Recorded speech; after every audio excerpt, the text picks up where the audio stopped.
Hayi asilikhulumeni bafethu iqiniso sanibonani. Asilikhulumeni iqiniso.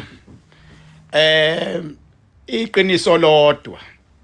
Asilikhulumeni bafethu. Ipower noma amandla ayafihlwa. Amandla ekumela akuvikele ngaba amandla edlozi lapho ayafihlwa.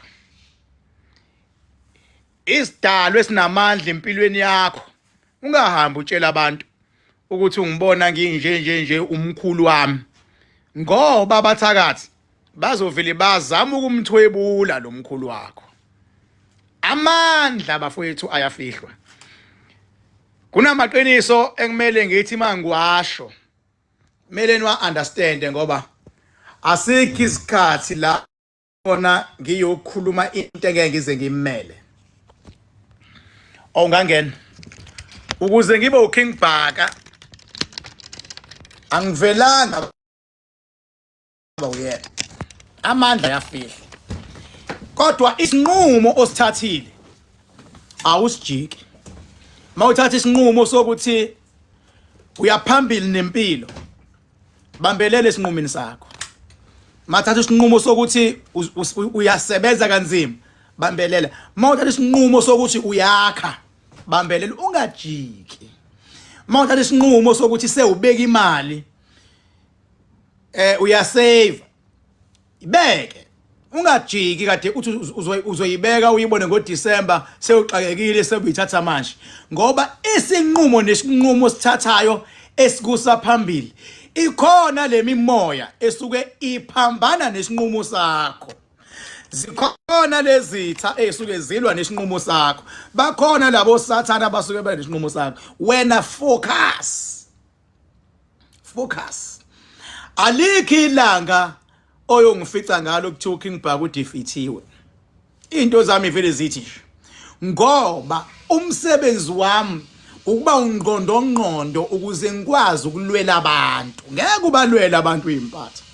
Abantu banenkinga abantu ngaphandle. Abantu banenkinga ezinye ezinkinga abantu abanazo ibona abayifake khona.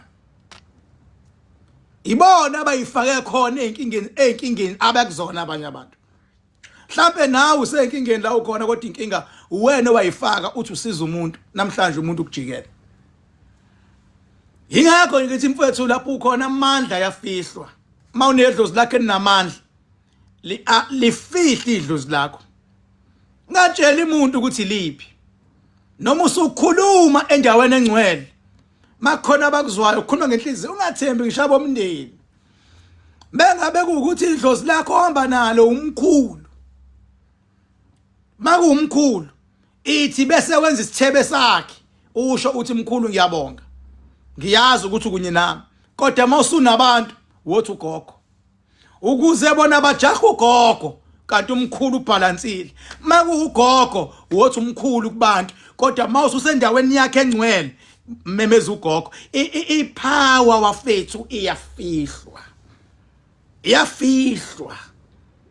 Ithi bengabe mfethu unayo imali wothi kubantu awunamali, kodwa mase kumele wenza izinto zenze ngemali, ngoba beke wathi kubantu nemali bazoyicela le mali othe unayo.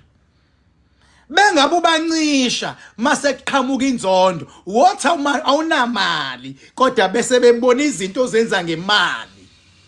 Ungasho ukuthi unemali ngoba uzogcina zingekho izinto zenze ngemali. Mina ngiyanithanda abafethu, mina ngilida, mina nginqobela abantu ngangeke ngisuke ngakho idama elingaka ngakho abaphalisa amangaka. It's because of people.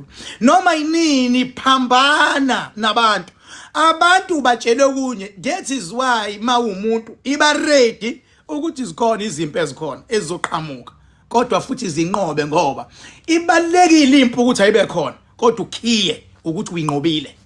Ngaka spiritually bayibiza ngezingqinamba lezimpi, kuthiwa zingqinamba.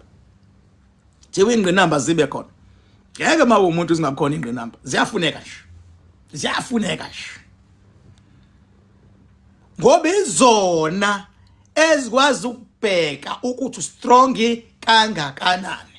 Ingakho ngisho esikoleni ufika ufundiswe kube khona isikhathi sama exams. Hayi ukuthi ukusuhlukunyezwa kuma exam. Sukusucheckwa ukuthi ufundeni. Nasempilweni khona isikhathi ukuthi uthandaza ucele kube nesikhathi sezingqinamba kade uthandaza. Hayi ukuthi ubungafika umthandazo kodwa ubhekwa lolu kholo lakho ukuthi uthandaza ngoba uxakekile yini noma uthandaza ngoba uyiqonda into yenzayo.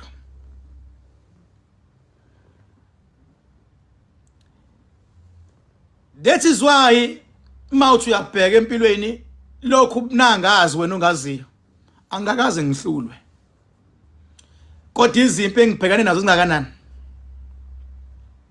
Thina sabhekana nezimpi thina baba ingaka kuseyihlazo kusasabisa ukubhekana nempi. Hayi lezi impi ekuthiwa zikhona manje. Hlakanipha njengenyoka bese ubamnene njengejuba. Ungayibalekeli impi. Impi ayikunika amandla. Impi ayikwenza uhlale uawake.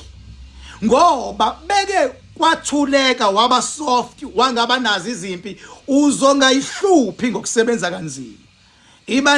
Iba nawo ama responsibilities azoba izathu ukuthi ungalali vuka uyosebenza. Iba nawo bafethu. Sikhulume ngokwakha. Idlozi nepower liyafihlwa. Liyafihlwa. Ingakho ngisho uNkulunkulu engabonakali. Ingakho mfethu uke uzwe umuntu mfethu kuthi usibani uthwele. Mawuthi uthwele umuntu usukumlekelela. Masikhuluma iqiniso, mawuthi umuntu uthwele usukusiza yena ukuthi afihle leli dlozi elimnikele izinto. Ngoba njengoba umthuka uthi uthwele engase ube neshow ukuthi imali uyithola kanjani, unikwa isiphi isidalwa. Ngendlela umuntu anomona ngayo angagijima zama ukukuvala kuleso sidalwa. Kodwa makuthiwa uthwele akazi ukuthi uyokuvala lapha ekuvala kanjani.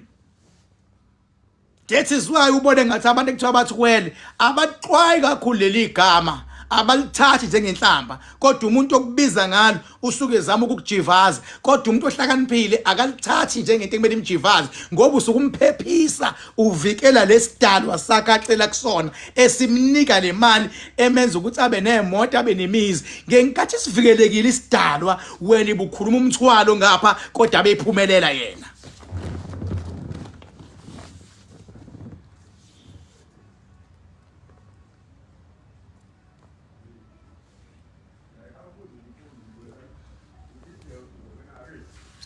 Nakho ngena amakhosi la nakho ngena amakhosi. Yebo bondaba ezitha ngisacela ngicela ukuvala live la ngizobuya ngibuye nakho ngivakashola amakhosi ngeke ngiwaveze. Ngisavala lokho ndaba ezitha. Ngisavala lokho ngizobuya ngibuye